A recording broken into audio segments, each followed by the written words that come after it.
Hi everyone, this is the second video of the calculating the thermal properties of air in a Brayton cycle.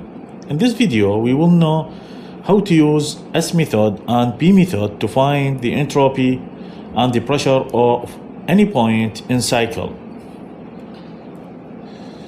Since Brayton is a thermal cycle, which means that every process starts from a point and ends at another. To calculate the working and the efficiency of the cycle, we need to know the enthalpy at each point. Also, we assume that the working fluid is the air and assume it as an ideal gas. Its properties are taken from table if the pressure is 1 bar, and from table and formulas if the pressure is more than or above the 1 bar. So, at the previous video, you will find the link below in the description box. We learned how to find the enthalpy of any point if we have the property entropy S1 and the pressure, and we use H method to do so. Today we will learn how to use S method to calculate the entropy at a point if we have enthalpy and pressure. Also, we will learn P method which used to calculate the pressure at point when the enthalpy and entropy are known.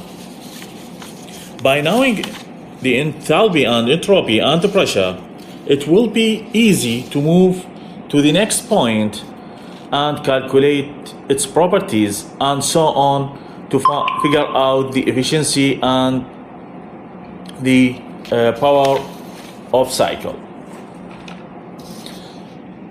Now,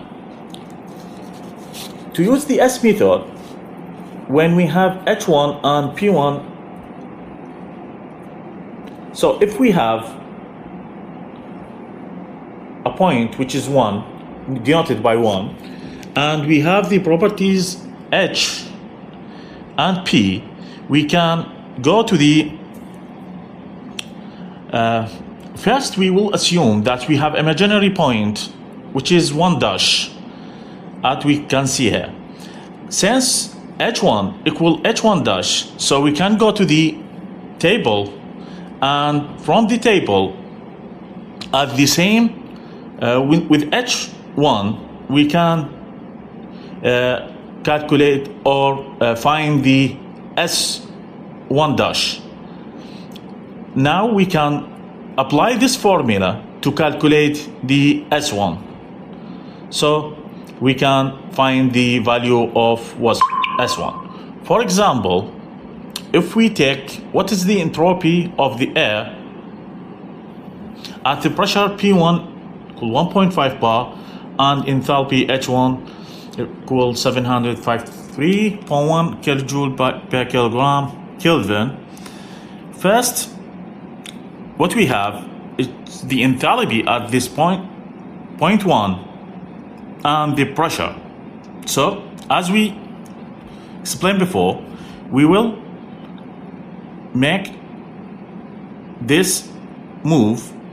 We assume we have a point which is H1 dash, which has the same value of enthalpy, H1 equal H1 dash, and from the table at the H1 dash, which is equal to H1, we will find the S1 dash and go to the formula and put all these numbers on this formula and calculate the value of S1 that we need. By knowing now, since we have all properties of point 1, we can move to the next point and calculate the missing properties.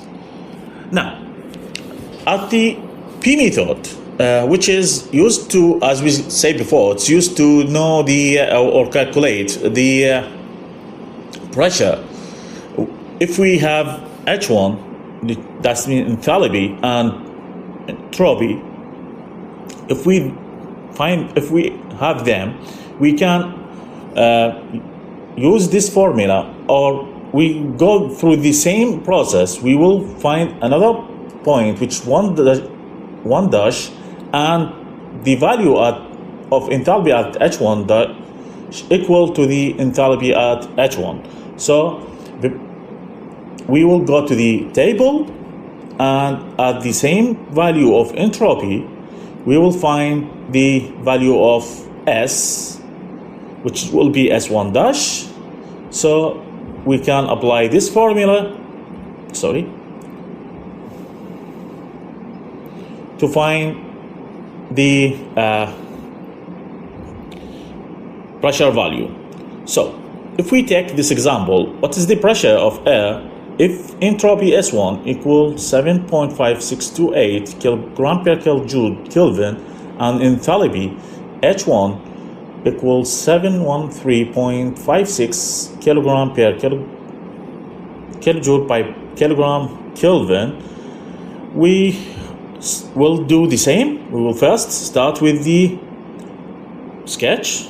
If we have the H and S of the point 1, we will assume 1 dash, point 1 dash, and we will find from the table of the air at the same enthalpy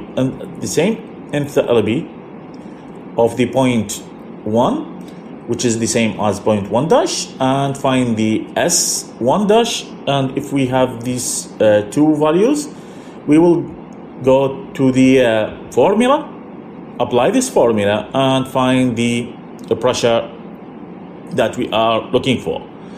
That's all what we have to do calculations of any missing property in the Brayton cycle points.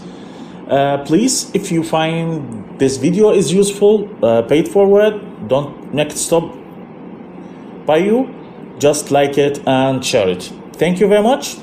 Bye.